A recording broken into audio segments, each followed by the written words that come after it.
इस वीडियो में हम सीखेंगे जनरेशंस ऑन कंप्यूटर लैंग्वेजेस, यानी कंप्यूटर लैंग्वेज जो है वो वक्त के साथ साथ किस तरह से उसके अंदर जनरेशंस आती गई और हर जनरेशन के अंदर किस तरह उसमें चेंज आता गया। जनरेशन से मुराद यहाँ पर यह है कि एक कंप्यूटर लैंग्वेज जो स्टार्ट में जनरेट हुई, जब स्टार्ट हुई तो वो उसकी फर्स्ट जनरेशन थी। जब उसमें थोड़ी सी तब्दीली आई तो उसके बाद सेकंड जनरेशन आ गई। उसके बाद जब थोड़ी सी और तब्दीली आई तो फिर थर्ड जनरेशन आ गई।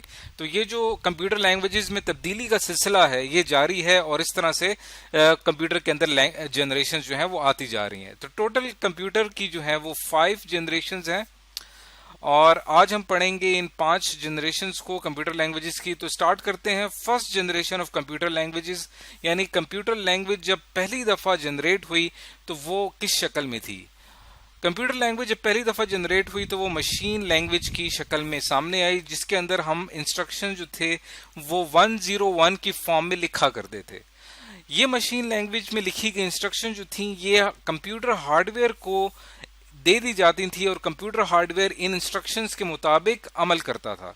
कंप्यूटर हार्डवेयर जो होता है उसके अंदर एक वाइड सर्किट होता है और वो सर्किट के अंदर जो है वो इलेक्ट्रॉनिक गेट्स लगे होते हैं और वहां पर जरूरत पड़ती है हमें इनपुट की ट्रू फॉल्स 10 की, तो वहां पे ये इंस्ट्रक्शन जो है वो प्रोसेस होती थी और हमें रिजल्ट मिलता था। उसके बाद चूंकि इस लैंग्वेज को समझना इंसान के लिए काफी मुश्किल था तो वहां पे फिर तब्दीली आई कि second generation of computer languages का आगाज हुआ और उस वक्त जो लैंग्वेज हमारे सामने आई उसको हम असेंबली लैंग्वेज कहते हैं।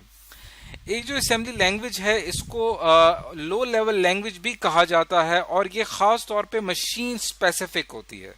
मशीन स्पेसिफिक का मतलब यह है कि ये खास किसी मशीन के लिए बनाई जाती है, यानी जो असेंबली लैंग्वेज है वो एक मशीन पे काम करेगी, वो जो कोड होगा असेंबली लैंग्वेज का वो अगली मशीन पे काम नहीं करेगा क्योंकि ये सिर्फ एक मशीन तक लिमिटेड होती है।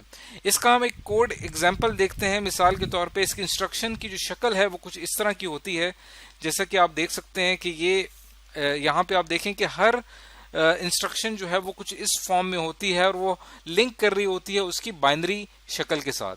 तो यहाँ पे मैंने 3 इंस्ट्रक्शन लिखी हैं और हर इंस्ट्रक्शन जो है वो उसकी बाइनरी फॉर्म के साथ लिंक है। अगर आप इसके ऊपर गौर करें कि इसके अंदर 2 नंबर्स लिए गए हैं 5 और 6, उनको यहाँ पे 2 रजिस्टर्स हैं AC और BC। रजिस्टर क्या होता है ये हम CPU का जो चैप्टर होगा वहां तफसील से पढ़ेंगे। छोटी सी मेमोरी स्पेस होती है जहां पे हम डाटा को सेव करते हैं। तो 5 जो है AC में स्टोर हुआ, 6 जो है BC में स्टोर होगा और फिर हमने AC, BC दोनों को ऐड कर दिया। तो ये एक ऐसी लैंग्वेज है जिससे थोड़ा बहुत ह्यूमन को समझना आसान हो रहा है, लेकिन फिर भी इसके अंदर बहुत ज़्यादा मुश्किलात थी क्योंकि ये हर मशीन के लिए आपको अलग से कोड लिखना पड़ता था। इसके अलावा इसका कोड जो था उसकी लेंथ काफ़ी ज़्यादा हुआ करती थी, इस वजह से इसको लो लेवल लैंग्वेज कहते हैं। अब second generation of computer languages के बाद आती है बारी third generation of computer languages की। उसके अंदर 1950s में जो पहली लैंग्वेज सामने आई उसको हम फोर्ट्रॉन कहते हैं। फोर्ट्रॉन जो है ये खास तौर पे बिजनेस एप्लीकेशंस के लिए या जो साइंटिफिक एप्लीकेशंस थी उनके लिए बनाई गई। फोर का मतलब होता है फोर्ट्रॉन का मतलब है बेसिकली निकला 4 ट्रांसलेशन से निकला है। और यहाँ पे जो एक कोड आपको दिखाया गया है इस कोड के अंदर आप देख सकते हैं कि ये फोर्ट्रॉन का कोड है जो दरअसल एरिया कैलकुलेट कर रहा है और इसके अंदर जो है कुछ इनपुट लिया जा रहा है और इसके अंदर इफ कंडीशन का इस्तेमाल किया जा रहा है, फार्मूलाज का इस्तेमाल किया जा रहा है। आप इस लैंग्वेज पे अगर गौर करें कि यहाँ पे कुछ वर्ड्स ऐसे हैं जो कि ह्यूमन लैंग्वेज के काफी करीब हैं, जैसे कि राइट, इफ, रीड। ये लैंग्वेज इससे क्या हुआ कि इंसान के लिए जो कोड को लिखना समझना ज्यादा आसान हो गया। तो यहाँ से आगाज होता है हाई लेवल लैंग्वेजेस का, इसी वजह से इस फोर्ट्रॉन को हाई लेवल लैंग्वेज कहते हैं।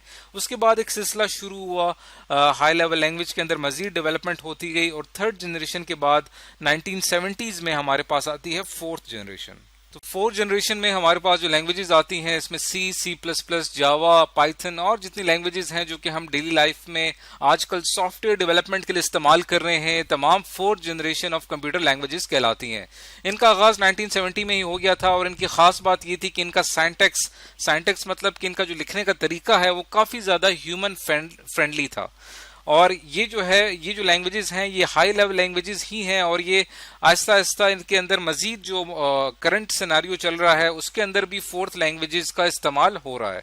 यहाँ पर मैं एक चीज ठीक करता चलूं कि जो अभी हमने थर्ड जनरेशन पढ़ी थी उसमें जो फोर्ट्रॉन का हमने पढ़ा था उसका जो एब्रीविएशन है उसका मतलब होता है, फोर का मतलब होता है फार्मूला और ट्रॉन का मतलब है ट्रांसलेशन। तो फोर्ट्रॉन का मतलब है फार्मूला ट्रांसलेशन। ये थर्ड जनरेशन के अंदर अभी थोड़ी देर पहले हमने इसका जिक्र किया था। तो उसके बाद जो है थर्ड जनरेशन में फोर्थ जनरेशन में क्या फर्क है? थर्ड जनरेशन के अंदर जो था वो कोड जो था वो काफी ज्यादा डिफिकल्ट था, उसके अंदर जो कोड का जो सिंटैक्स था उसको लिखने का तरीका काफी ज्यादा डिफिकल्ट था, उसको हमने आसान किया, ह्यूमन फ्रेंडली किया, और इस वक्त हम उसको प्रोसेस कर रहे हैं। अब जो fourth generation of computer languages है इसके अंदर खास बात ये है कि ये डिपेंड करती है हमारे यूजर के ऊपर, यानी यूजर या प्रोग्रामर या सॉफ्टवेयर इंजीनियर वो जिस तरह से इंस्ट्रक्शंस देगा कंप्यूटर उसके मुताबिक अमल करेगा। हमें जरूरत है एक ऐसी लैंग्वेज की जो ऑटोमेटेड लैंग्वेज हो। यहां से बुनियाद पड़ती है fifth generation of programming languages का। ऑटोमेटेड लैंग्वेज का मतलब यह है कि एक लैंग्वेज को पहले से ही कुछ सिखा दिया जाए और वो हमारे यूजर के इनपुट के बगैर हमारे प्रॉब्लम्स को सॉल्व करे।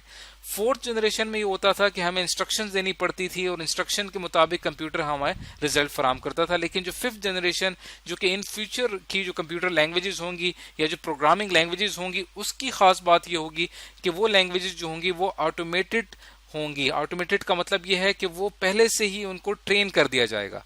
उनको ट्रेन करने के लिए हम इस्तेमाल करते हैं बिग डेटा सेट्स।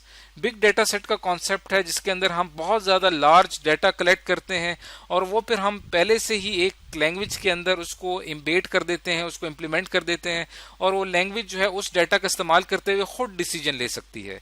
इसकी एग्जांपल हमारे पास है लैंग्वेज आर, जिसमें आजकल मॉडर्न डेवलपमेंट हो रही है। प्रोलॉग के नाम से एक लैंग्वेज है, इसी तरह OPS5, मरकरी, ये कुछ लैंग्वेजेस हैं जो कि मौजूदा दौर में काम हो रहा है जिनके ऊपर, और ये बुनियाद रखती हैं यहाँ पे फिफ्थ जनरेशन का। और इसके अंदर जो टेक्नोलॉजी जिसका हम इस्तेमाल कर रहे हैं वो है आर्टिफिशियल इंटेलिजेंस।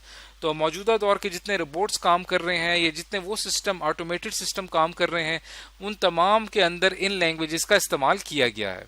तो ये जो जनरेशन है फिफ्थ जनरेशन जो प्रोग्रामिंग लैंग्वेजेस है ये दरअसल फ्यूचर के जो आने वाले कंप्यूटर होंगे वहां पे इनका इस्तेमाल किया जाएगा। तो इस वीडियो में आज हमने सीखा कि ओवरऑल जो कंप्यूटर लैंग्वेजेस हैं उनकी डेवलपमेंट किस तरह से हुई। हमने आगाज किया था मशीन लैंग्वेज से और फिर आहिस्ता आहिस्ता कंप्यूटर लैंग्वेजेस के अंदर डेवलपमेंट होती गई, और अब ऐसा वक्त आया है कि हमारे पास जो सिस्टम्स आ रहे हैं, जो कंप्यूटर्स आ रहे हैं, वो खुद से इतने ट्रेन हैं कि वो खुद से अपने काम कर सकते हैं, उन्हें इंस्ट्रक्शंस की जरूरत भी नहीं होती। तो आज हमने ये सीखा कि लैंग्वेजेस के अंदर जनरेशन जो हैं वो किस तरह से डेवलप हुई।